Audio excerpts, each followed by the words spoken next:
अस्सलाम वालेकुम एवरीवन। तो हम ब्लड मॉड्यूल की फार्माकोलॉजी कर रहे थे। ब्लड मॉड्यूल की फार्माकोलॉजी में हम एंटी कैंसर ड्रग्स कंप्लीट कर चुके हैं और हम एंटी प्लेटलेट ड्रग्स को भी कंप्लीट कर चुके हैं। अगर आपको कोई भी क्वेश्चन हो तो आप पूछ सकते हैं।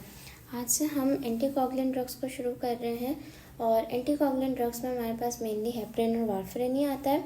और हेपरिन और वारफरिन को आपको डिफ्रेंशिएट भी करना पड़ता है एक दूसरे से, बिकॉज आपसे पेपर में यही सवाल ज़्यादा पूछे जाते हैं। कभी आपसे हेपरिन का एंटीडोट पूछ लेंगे, कभी आपसे वारफरिन का पूछ लेंगे, कभी आपसे ये पूछ लेंगे कि हेपरिन प्रेगनेंसी में दी जा सकती है या वारफरिन दी जा सकती है। तो इन दोनों को आपको साथ पढ़ना होता है। ठीक है, आज जो हम टॉपिक पढ़ रहे हैं वो है हेपरिन। हेपरिन बेसिकली हमारे पास एक एंटी कोगुलेंट, और एंटी कोगुलेंट का क्या फंक्शन होता है कि वो हमारी क्लॉटिंग को रोकेगी। जब क्लॉटिंग रुकेगी तो हमारे क्लॉट नहीं बन पाएंगे। ठीक है, तो अगर आप इसके डोज को सही से देंगे तो it is a very useful drug. But अगर आप इसको ज़रूरत से ज़्यादा दे देंगे तो ज़रूरत से ज़्यादा क्लॉटिंग रुक जाएगी और ज़रूरत से ज़्यादा ब्लीडिंग हो जाएगी। ठीक है, तो जितने भी हमारे पास एंटी कोगुलेंट ड्रग्स होती हैं वो ओवरडोज में एक्सेसिव ब्लीडिंग करा देती हैं। तो आपको ये चीज़ याद रखनी है कि एंटी कोगुलेंट ड्रग्स को हमेशा एक स्पेसिफिक डोज में देना है, अदरवाइज पेशेंट मर भी सकता है due to excessive bleeding, due to haemorrhage. ठीक है, अब हमारे पास हेपरिन क्या है। हेपरिन हमारी एक एसिडिक ड्रग है। आपको ये चीज़ पता होगी कि जितनी भी एसिडिक चीज़ें होती हैं उनको न्यूट्रलाइज करने के लिए हम हमेशा एक बेस यूज़ करते हैं।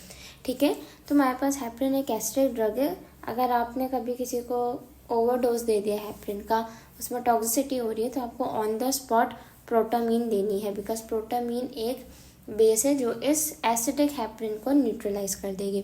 ठीक है, तो आपको इसका एंटीडोट लाजमी याद होना चाहिए कि हेपरिन का एंटीडोट प्रोटामीन है। ठीक है, हेपरिन एसिडिक इन नेचर है। एसिड को न्यूट्रलाइज करने के लिए हमारे पास बेस होता है और in the case of heparin हम प्रोटामीन को यूज़ कर रहे हैं।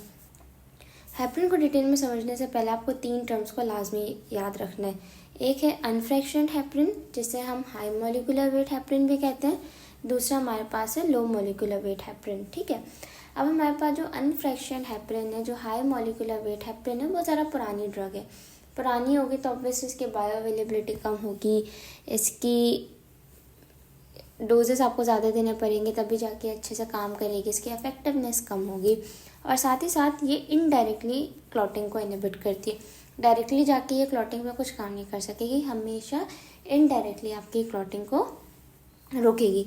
इसी जगह अगर हम लो मोलिकुलर वेट हेपरिन की बात करें तो ज़रा न्यू ड्रग है, इसकी बायो अवेलेबिलिटी ज़्यादा है, लो डोजेस में भी अच्छा काम कर देती है, इफेक्टिवनेस बहुत ज़्यादा है और ये डायरेक्टली ही हमारी क्लॉटिंग को इनहिबिट कर देती है।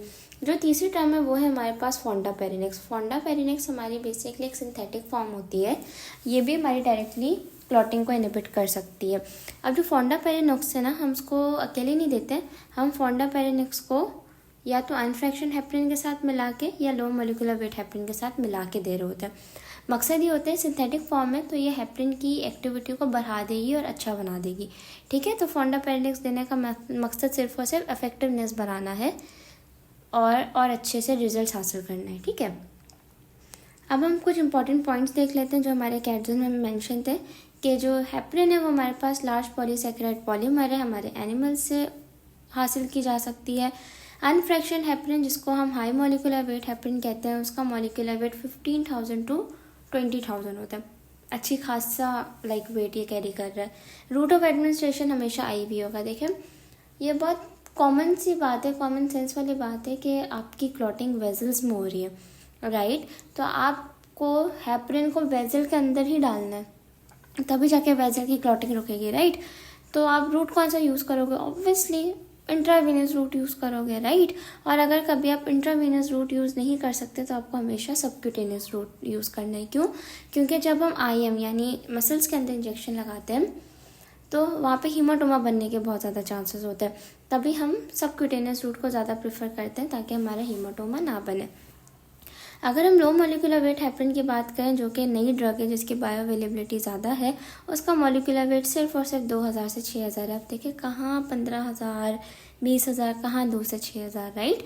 तो ये जो वेट में फ़र्क आया ना, उसकी वजह से आपकी जो लो मोलिकुलर वेट हेपरिन है उसकी इफेक्टिवनेस भी बहुत ज़्यादा बढ़ी है।